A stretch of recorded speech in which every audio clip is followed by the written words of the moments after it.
Pendant 3 ans, j'ai vécu avec la douleur de la perte de mon fils. On m'a dit que c'était un accident, qu'il avait glissé, s'était cogné la tête et ne s'était jamais réveillé. Je l'ai cru. Comment aurais-je pu en douter? C'était mon garçon. Mon enfant unique. Mais la semaine dernière, quelque chose d'étrange s'est produit. Ma belle-fille a jeté une vieille couverture que j'avais tricotée pour ma petite fille. Je ne sais pas pourquoi, mais une petite voix intérieure m'a dit de la ramasser. Et quand je l'ai fait, j'ai senti quelque chose de dur, cousu à l'intérieur. C'était un téléphone. Un téléphone que mon fils avait caché. Quand je l'ai allumé, mon monde s'est effondré. J'ai vu des choses qu'aucune mère ne devrait jamais voir. Tout ce que je croyais savoir sur la mort de mon fils était un mensonge. Si vous regardez ceci, ne partez pas. Car la vérité contenue dans ce téléphone vous laissera sans voix. Je m'appelle Marie-Belle et j'ai 69 ans. J'ai assez vécu pour savoir que certains jours peuvent tout changer, et je n'avais rien vu venir. C'était un mardi matin d'octobre. J'ai vu Brianna jeter des choses. J'étais venue récupérer des affaires de Clara qu'elle avait laissées chez sa mère, et j'ai aperçu par la fenêtre de la cuisine ma belle-fille qui vidait un grand sac poubelle dans le conteneur près de la clôture du fond.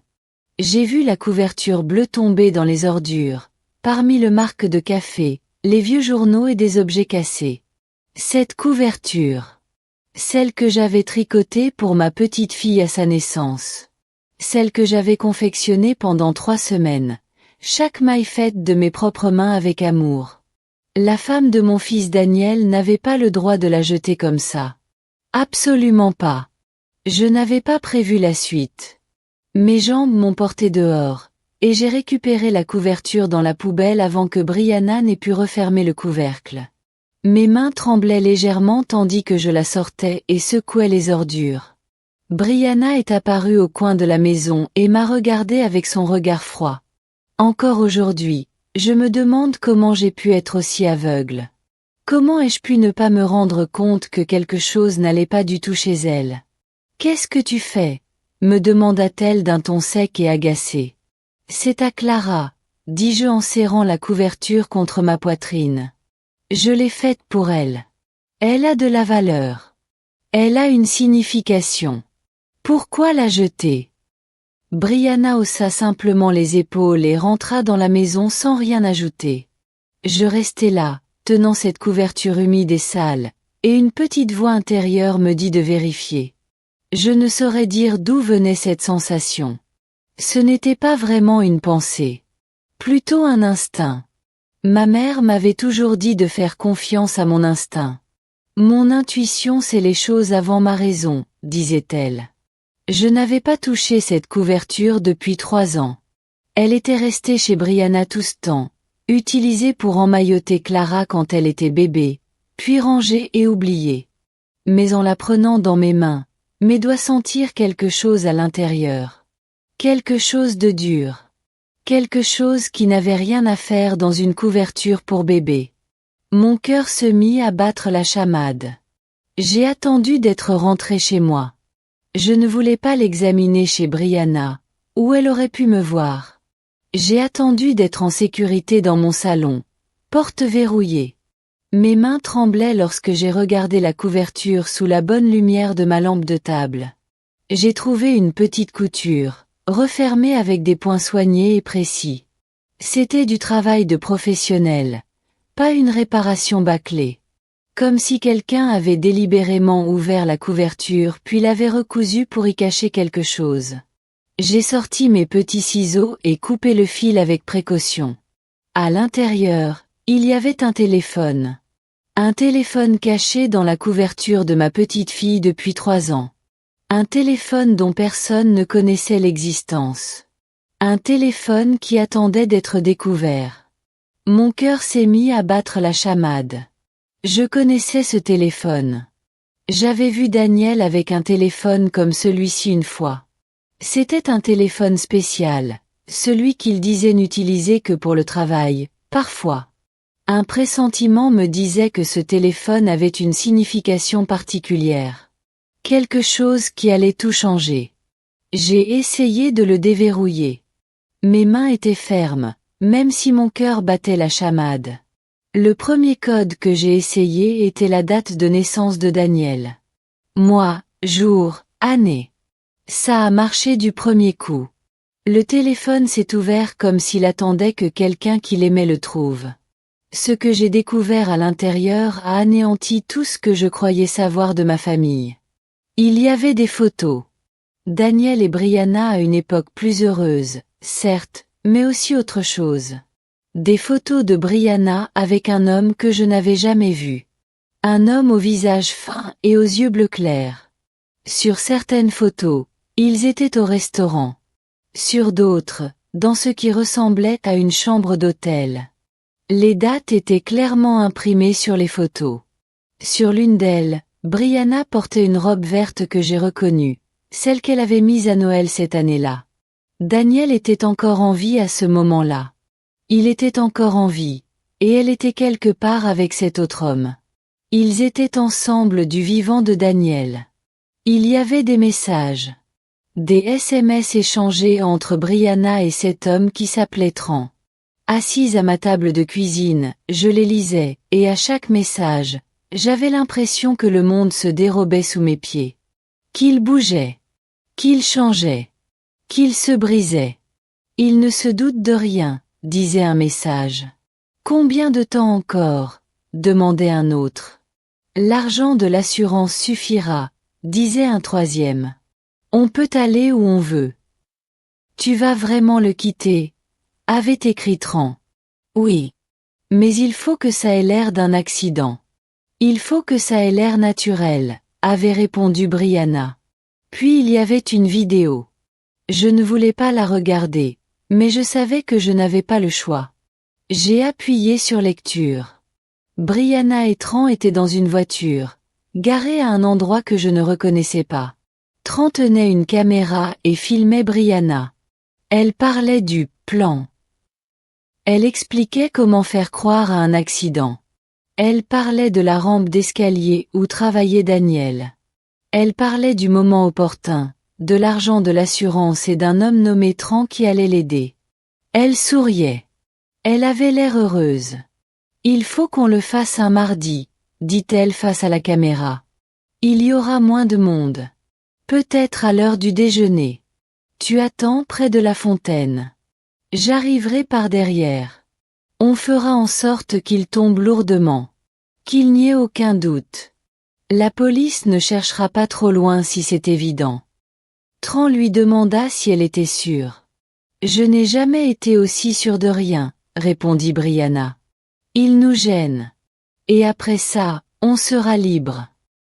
Il y avait un mot manuscrit, enregistré dans les photos du téléphone. C'était de la main de Brianna. Je connaissais très bien son écriture. Je l'avais vue sur les cartes d'anniversaire qu'elle m'avait envoyées et sur des notes concernant l'emploi du temps de Clara. Le mot énumérait les étapes. C'était organisé comme une liste de contrôle. Étape 1. S'assurer qu'ils prennent les escaliers ce jour-là. Étape 2. Créer une ouverture dans la rampe. Troisième étape. Le timing est crucial. Quatrième étape. Laisser faire la gravité. Cinquième étape. Veuve inconsolable. Sixième étape. Toucher l'assurance. Septième étape. Une nouvelle vie avec Tran. Je suis restée assise sur ma chaise pendant une éternité. Je n'ai pas bougé. Je n'ai pas pleuré. Je suis restée là, le téléphone entre les mains, à relire les mots encore et encore. Daniel était tombé dans les escaliers de son immeuble de bureau il y a 3 ans. On avait conclu à un accident. La police avait enquêté et n'avait rien trouvé d'anormal. Ils avaient dit que la rampe était solidement fixée. Ils avaient dit qu'il avait dû trébucher. L'affaire avait été classée très rapidement. Nous avons enterré mon fils. Brianna était vêtue de noir aux funérailles et pleurait. Je lui tenais la main et lui disais que tout irait bien. Je l'ai aidée à élever Clara. Je l'ai vue toucher l'argent de l'assurance. Le chèque était d'1 million de dollars. Je l'avais cru chaque jour pendant 3 ans.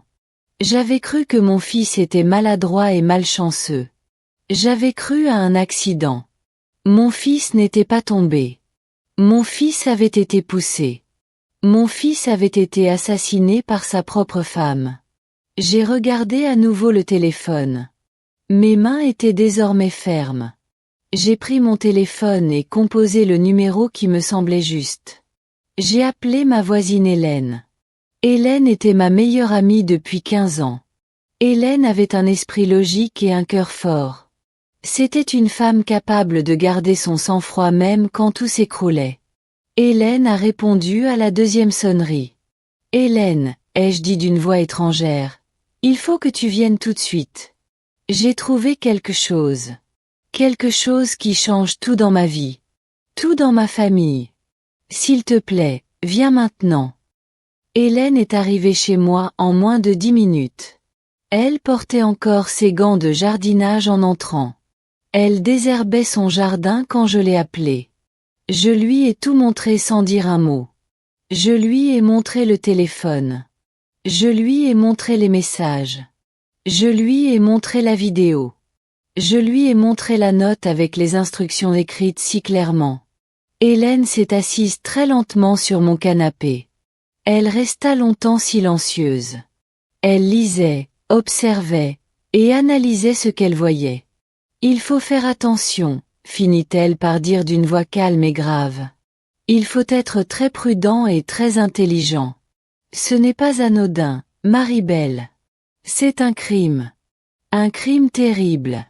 Il faut gérer cela avec la plus grande rigueur, sinon on risque de tout gâcher. » Avant de prendre sa retraite, Hélène travaillait comme comptable. Elle savait analyser les informations et en comprendre le sens. Elle savait remonter la piste des choses. Elle maîtrisait les systèmes, les registres et la documentation.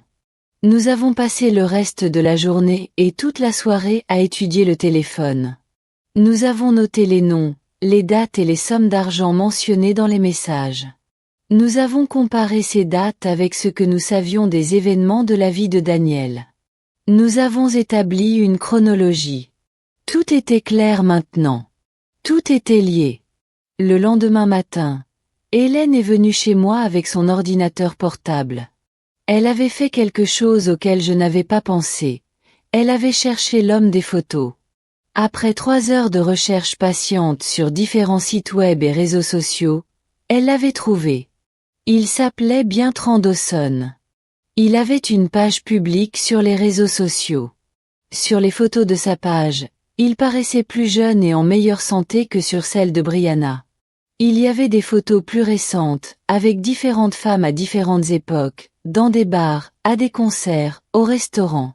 Il semblait passer d'une personne à l'autre sans jamais rester longtemps au même endroit. Hélène m'a tout montré. Les hommes comme lui, m'a dit Hélène, sont des instruments. Ils ne réfléchissent pas beaucoup à ce qu'ils font. Brianna s'est servie de lui. Elle a trouvé quelqu'un de faible et facile à manipuler. Il n'a peut-être même pas compris ce dans quoi il était impliqué. Pas vraiment. Pas avant que ce soit fait. Hélène a eu une autre idée. Elle a suggéré que nous allions chez Brianna. Elle m'a dit qu'on pouvait faire comme si je voulais juste voir Clara, et que pendant que Brianna bavardait dans le salon, Hélène pourrait observer discrètement les alentours. L'idée ne me plaisait pas du tout au début. J'avais l'impression que c'était mal de me faufiler chez quelqu'un comme des voleuses. C'était presque de la trahison, même si je savais ce que Brianna avait fait. Mais j'ai pensé à Daniel. J'ai pensé aux mots qui détaillaient les étapes. J'ai pensé à ma petite fille qui grandissait avec une meurtrière. J'ai pensé à l'argent de l'assurance que Brianna avait touché et avec lequel elle menait une vie confortable pendant que mon fils était mort. J'ai fini par accepter. Nous y sommes allés un vendredi après-midi. Brianna semblait heureuse de me voir. Elle a préparé du thé dans sa jolie cuisine. Elle a appelé Clara pour qu'elle vienne dire bonjour à sa grand-mère. Clara avait 6 ans à l'époque. Elle avait les cheveux noirs de Daniel et les pommettes saillantes de Brianna. Je l'ai serrée dans mes bras et j'ai pleuré un peu, en essayant de ne rien laisser paraître. Je lui ai dit que je l'aimais très fort. Je l'ai serrée contre moi comme si je ne voulais plus jamais la lâcher. Hélène a dit qu'elle devait aller aux toilettes et a disparu à l'arrière de la maison. Elle n'est pas revenue tout de suite. J'ai continué à faire parler Brianna. Je lui ai posé des questions sur son travail. Elle travaillait dans une maison de retraite, s'occupant de personnes âgées dépendantes. Elle m'a parlé de certains patients. Elle semblait fière de son travail. Elle disait combien elle se souciait d'eux. J'avais envie de lui crier dessus, mais je suis restée calme, j'ai bu mon thé et j'ai écouté ses mensonges. Quand Hélène est finalement revenue, elle avait l'air normale, mais j'ai vu quelque chose dans ses yeux. Une tension dans les lèvres. Elle avait trouvé quelque chose. Nous sommes partis 1 heure plus tard. Dans la voiture d'Hélène, je lui ai demandé ce qu'elle avait vu. Des documents d'assurance vie, a dit Hélène. Sur Daniel. Brianna est la seule bénéficiaire. Pour $1 million. Elle a touché cet argent, Maribel. Le chèque a été encaissé 3 mois après sa mort. J'ai vu le dépôt sur ses relevés bancaires. J'ai trouvé des relevés qu'elle avait laissés sur le bureau de leur chambre. Hélène avait également trouvé d'autres documents bancaires. D'importants virements du compte de Brianna à un certain Trent Dawson. $50 000 sur une période de 6 mois avant la mort de Daniel. 5 000 de plus après son décès. Elle l'a payé, ai-je dit. C'était une évidence. Je le crois, a dit Hélène. Je pense qu'elle l'a payé pour qu'il l'aide. Je pense qu'elle l'a payé pour qu'il soit complice. Mais il y avait autre chose. Quelque chose qui rendait la situation encore plus grave. Hélène avait trouvé un acte de naissance. Il était au nom de Clara, et je pensais savoir ce qu'il y aurait écrit. Je pensais qu'il indiquerait que Brianna Williamson et Daniel Williamson étaient les parents. Je me trompais. L'acte était très ancien et très illisible. Il mentionnait 2 parents différents. La mère était Naomi Reyes. Le père était inconnu. La date de naissance était antérieure de 2 ans à la date supposée de naissance de Clara. Elle a volé ce bébé, a murmuré Hélène. Brianna n'a pas accouché de Clara. Clara n'est pas sa fille. Clara est la fille de quelqu'un d'autre. J'ai demandé à Hélène de me conduire à la bibliothèque. Nous y avons passé tout l'après-midi à consulter de vieux articles de journaux sur les ordinateurs. Nous l'avons trouvée dans les archives. Une femme nommée Naomi Reyes avait disparu 3 ans auparavant. C'était une jeune mère de 23 ans seulement. Elle avait disparu d'un parking près du centre-ville un mardi après-midi. La police l'avait recherchée. Sa famille était terrifiée. 2 mois plus tard, son corps a été retrouvé dans un box de stockage loué. Elle présentait un grave traumatisme crânien. L'affaire est restée non résolue pendant des années. Personne n'a jamais été arrêté. On n'a jamais parlé de son bébé. Personne ne savait ce qui était arrivé à son enfant. Les dates concordaient parfaitement. Naomi avait disparu 3 semaines après la mort de Daniel. Le décès de Naomi n'avait jamais été lié à celui de Daniel, la police ayant conclu à un accident. C'étaient des affaires distinctes. Des morts différentes. Des personnes différentes. Mais elles étaient liées. Tout était lié. Ce soir-là, j'ai appelé Hélène et je lui ai demandé de m'aider à faire quelque chose qui me terrifiait. Je lui ai demandé de m'accompagner au commissariat. Nous avons tout apporté au commissariat un lundi matin.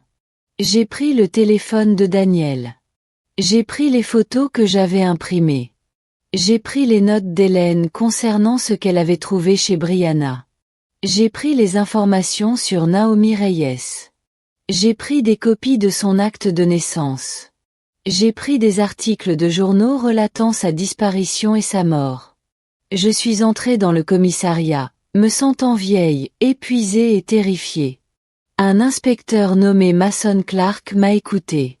C'était un homme sérieux, aux cheveux grisonnants et au regard bienveillant. Il portait une veste marron usée. Il ne m'a pas interrompu pendant que je parlais. Il prenait des notes dans un petit carnet. Il examina attentivement son téléphone. Il consulta les documents. Il me regarda. Quand j'eus fini de parler, il se rassit et prit une longue inspiration. Madame Maribel, dit-il, j'ai rouvert l'enquête sur votre fils il y a 1 an, car je n'étais jamais convaincu. J'avais des doutes sur les circonstances de sa mort. J'avais des doutes concernant la rambarde et le déroulement des événements. Mais je n'avais aucune preuve. Je n'avais aucun élément sur lequel me baser. Cela change tout. Cela change complètement. Le détective Clark nous a dit de rentrer chez nous et de ne rien dire à personne. Il a dit qu'il s'en occuperait discrètement et avec précaution. Il a dit qu'ils allaient mobiliser une autre équipe pour enquêter sur la mort de Naomi Reyes. Il a dit qu'il chercherait à savoir si ces 2 décès étaient liés. Il a dit que nous avions bien fait de venir le voir. Ce qui suivit dura des semaines. De longues semaines. La police surveillait Brianna de près. Il surveillait Tran. Il rassemblait les informations lentement et méticuleusement, comme on assemble les pièces d'un puzzle. Ils obtinrent des mandats pour consulter les relevés bancaires. Ils ont interrogé les collègues de Brianna. Ils ont interrogé les collègues de Daniel. Hélène et moi sommes restés à la maison, à attendre, et nous avons mal dormi. Nous pensions à Clara. Nous nous demandions ce qui allait lui arriver. Le détective Clark m'a appelé pour me donner des nouvelles. Ils avaient retrouvé Tran et l'avaient interrogé. Au début, il a tout nié. Il a dit qu'il ne connaissait pas bien Brianna. Il a dit qu'il n'avait jamais rencontré Daniel. Puis la police lui a dit qu'ils avaient des preuves. Ils lui ont dit qu'ils avaient des messages et des vidéos. Tran a demandé un avocat. Puis il a changé d'avis et a accepté de parler sans avocat. Il leur a tout raconté. Il a dit que Brianna avait menti sur sa grossesse. Il a dit que Brianna avait un plan détaillé pour se débarrasser de Daniel, voler un bébé et refaire sa vie grâce à l'argent de l'assurance. Il a dit qu'il avait aidé parce que Brianna lui avait promis de l'argent et une part de sa nouvelle vie. Il a dit qu'il était désolé. Il a dit qu'il ne savait pas que cela se terminerait ainsi. Il a déclaré que Brianna lui avait avoué s'être rendue au domicile de Naomi Reyes en se faisant passer pour une assistante sociale effectuant une visite à domicile. Naomi lui avait fait confiance car elle avait l'air officielle et parlait calmement. Brianna aurait frappé Naomi à la tête avec un marteau car cette dernière commençait à se méfier de sa véritable identité. Brianna aurait ensuite pris le bébé et laissé Naomi sur place, ensanglantée. Elle aurait maquillé la scène en vol ou en agression gratuite. Une seconde autopsie a été pratiquée sur le corps de Daniel. Le médecin légiste a constaté des ecchymoses à ses poignets et à ses chevilles. Ces ecchymoses indiquaient qu'il avait été immobilisé avant sa chute. Quelqu'un l'avait maintenu au sol. Quelqu'un l'avait ligoté. Quelqu'un avait veillé à ce qu'il tombe dans les escaliers. Quelqu'un avait fait croire à un accident, alors qu'il n'en était rien. La police a également enquêté sur d'autres patients de la maison de retraite où travaillait Brianna. Elle a découvert des dossiers montrant que plusieurs personnes âgées dont elle avait la charge avaient subi des arrêts cardiaques soudains, alors qu'elles n'avaient aucun antécédent cardiaque. Des personnes qui étaient en parfaite santé la veille.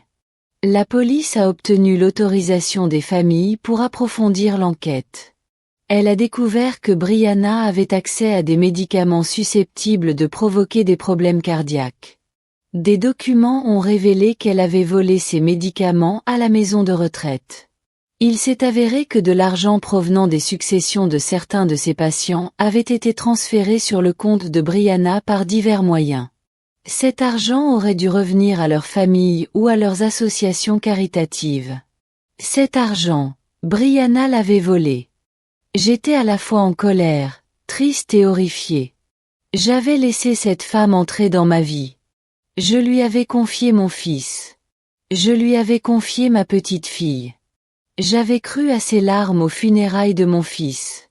Je l'avais serrée dans mes bras pendant qu'elle pleurait. Hélène m'a tenu la main pendant tout ce temps. Elle ne m'a pas laissé m'effondrer, mais elle ne m'a pas non plus dit de ne pas ressentir ce que je ressentais. Elle m'a laissé être en colère. Elle m'a laissé être triste. C'était un mardi. Brianna a essayé d'emmener Clara et de quitter le pays. La police a reçu un renseignement selon lequel elle avait acheté des billets d'avion pour le Brésil sous de faux noms. Elle avait acheté de faux passeports pour elle et Clara. Il y avait un sac rempli d'argent liquide. Elle l'avait retiré de compte petit à petit pendant des semaines pour que cela ne se remarque pas. La police l'a arrêtée à l'aéroport. Ils l'ont arrêtée sur place, sous les yeux de Clara, derrière une grille de sécurité. Clara ne comprenait pas ce qui se passait. Elle était confuse et effrayée. Clara a été placée sous la tutelle des services sociaux. J'étais autorisée à la voir, mais elle ne pouvait pas encore rester avec moi. Le tribunal devait terminer ses vérifications pour s'assurer que tout était en ordre. Je lui ai apporté des peluches et des livres. Je lui ai apporté des jouets. Je lui ai dit que grand-mère l'aimait et que tout irait bien. Elle était trop jeune pour comprendre ce qui s'était passé. Elle savait seulement que sa mère était partie. Elle avait des questions auxquelles je ne savais pas répondre. Pendant l'interrogatoire, Brianna a refusé de parler.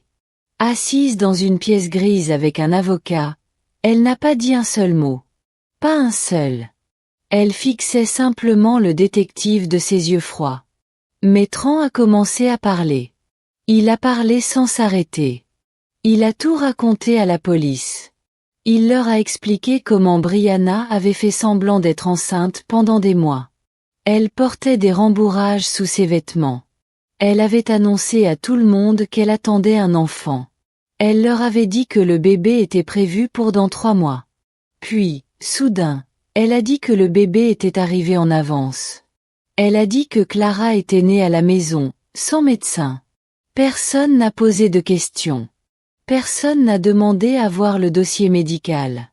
Brianna avait volé le bébé de Naomi et avait fait croire à tout le monde que c'était le sien. Elle avait menti avec une facilité déconcertante.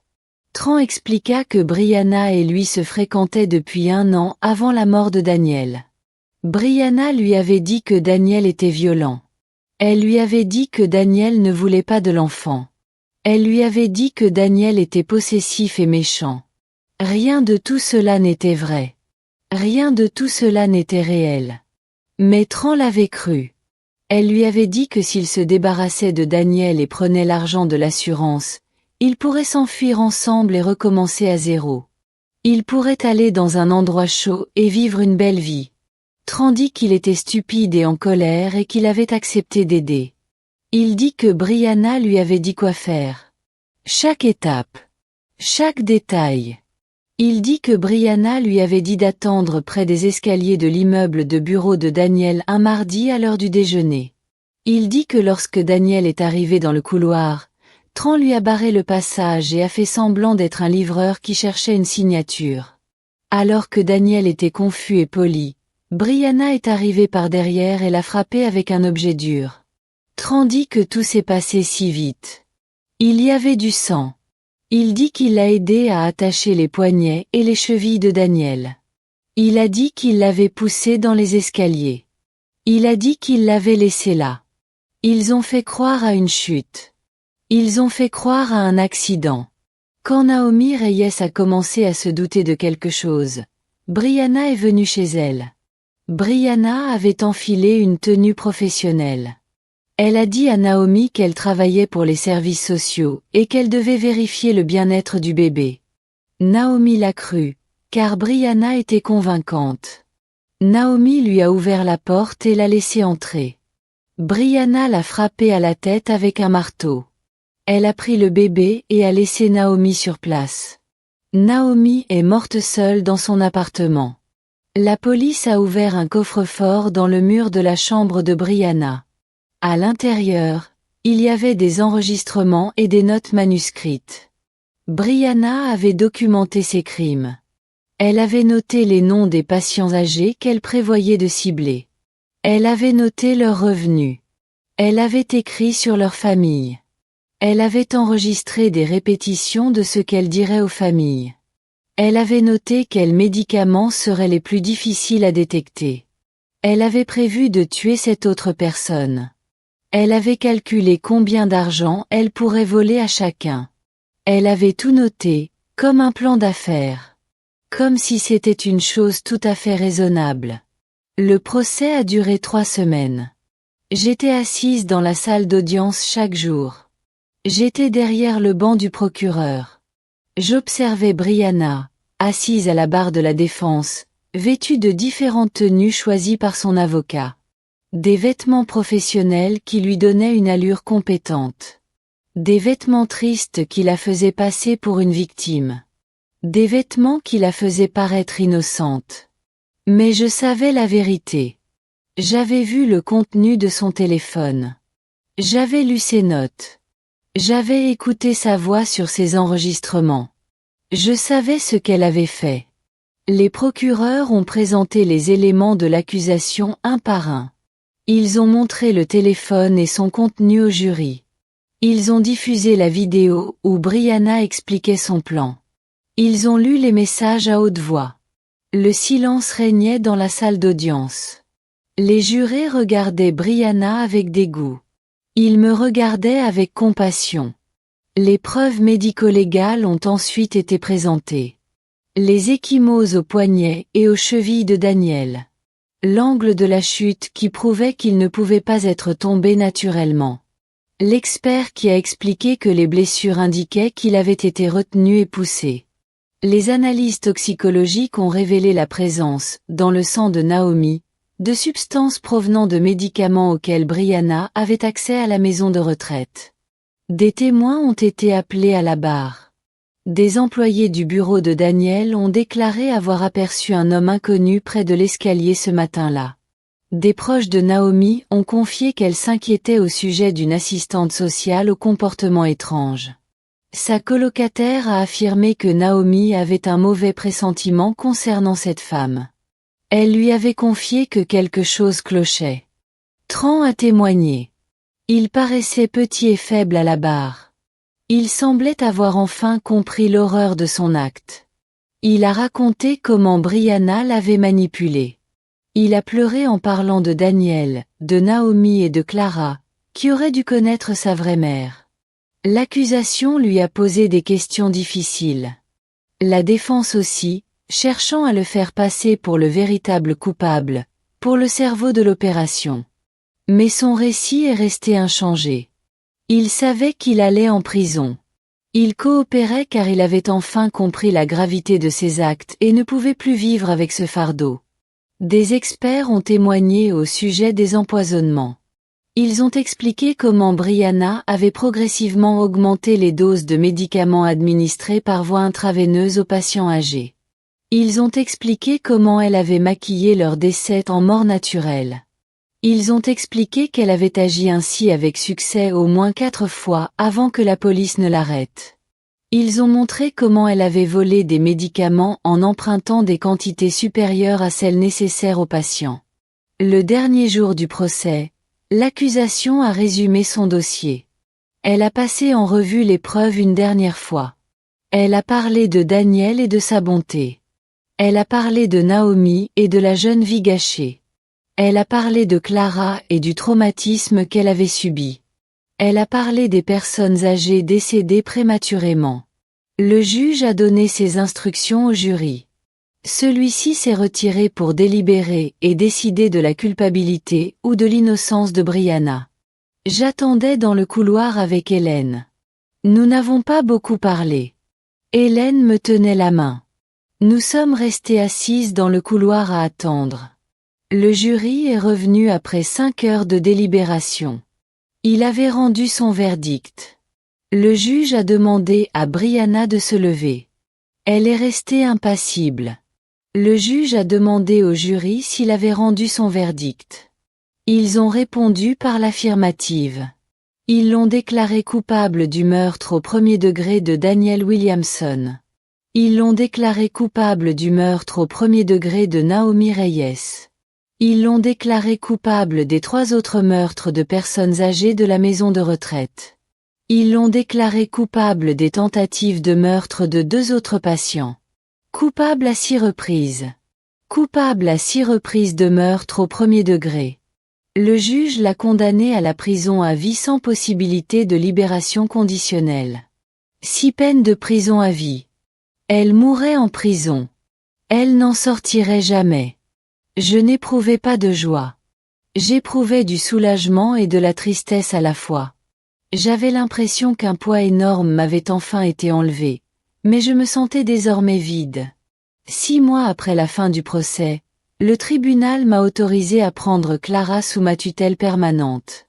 Elle serait ma petite fille à tous les égards. Elle serait ma fille. Je suis allée la chercher au foyer d'accueil où elle vivait. Elle avait 7 ans maintenant.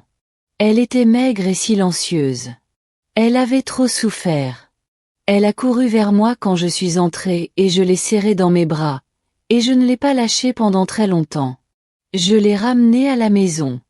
Je lui ai préparé une chambre. J'ai peint les murs d'un jaune doux qu'elle aimait. Je me suis assurée qu'elle ait des livres, des jouets et des objets doux. Je l'ai inscrite à l'école près de chez moi. J'assistais à toutes les réunions parents-professeurs. Je lui préparais ses plats préférés. Je la prenais dans mes bras quand elle faisait des cauchemars. Je lui disais qu'elle était en sécurité maintenant. Je lui disais que personne ne lui ferait plus jamais de mal. Je lui disais qu'elle était aimée. Au bout de quelques mois, elle a commencé à m'appeler différemment. Elle m'appelait maman-mamie. Au début, ça me faisait pleurer. Je lui préparais son déjeuner et elle me demandait « Maman-mamie, je peux avoir du beurre de cacahuète ?» Et je pleurais un peu. Puis, ça m'a fait sourire. Chaque fois qu'elle le disait, je sentais une petite partie de mon cœur guérir. Je n'étais plus seulement sa grand-mère. J'étais sa mère. J'étais sa famille. J'étais son foyer. Quand Clara a été plus grande, quand elle a été assez grande pour comprendre, je lui ai dit la vérité sur ses origines. Je lui ai dit doucement que sa mère biologique s'appelait Naomi et qu'elle l'avait beaucoup aimée. Je lui ai dit que Naomi l'avait protégée pendant 2 ans avant que Brianna ne l'emmène. Je lui ai dit que son père s'appelait Daniel, que Daniel était mon fils et qu'il l'avait aimé lui aussi. Je lui ai dit que Daniel était impatient d'être père. Je lui ai dit que de mauvaises choses leur étaient arrivées à tous les deux. Je lui ai dit que ce n'était pas de sa faute. Je lui ai dit qu'elle était innocente et pure et que ce qui s'était passé n'était pas dû à elle. Elle a pleuré, je l'ai prise dans mes bras et nous avons surmonté cette épreuve ensemble. Clara est devenue une jeune femme brillante. Elle avait le cœur tendre de Daniel et la force de caractère de Naomi. Au lycée, elle m'a dit qu'elle voulait faire des études de médecine. Quand je lui ai demandé pourquoi, elle a répondu qu'elle voulait aider les enfants traumatisés. Elle voulait s'assurer qu'aucun autre enfant n'ait à souffrir comme elle. Elle voulait comprendre pourquoi les gens se font du mal et comment les aider à guérir. Elle a fait des études supérieures et de médecine. Elle a travaillé dur et a réussi. Elle est maintenant pédopsychiatre. Elle aide des enfants tous les jours. Elle les aide à comprendre leurs sentiments et à surmonter leurs douleurs. Hélène est restée à mes côtés pendant toute cette épreuve. Nous sommes devenus encore plus proches au fil des ans. Nous faisons des promenades ensemble, nous nous asseyons ensemble et nous parlons de la vie. Elle est ma sœur de cœur. Elle était là quand j'avais le plus besoin d'elle et elle ne m'a jamais abandonnée. Brianna est toujours en prison. Elle mourra en prison. Elle ne recouvrera jamais la liberté. Tran est mort en prison il y a 5 ans. Sa santé s'est dégradée et personne ne s'est vraiment battu pour le sauver. Personne ne s'en est soucié. Je garde la vieille couverture de Daniel dans un tiroir de ma chambre. Je ne la sors pas souvent. Parfois, je la serre contre moi et je me souviens de mon fils. Je me souviens de lui avant Brianna. Je me souviens de ses rires, de son ardeur au travail et de sa gentillesse envers tous.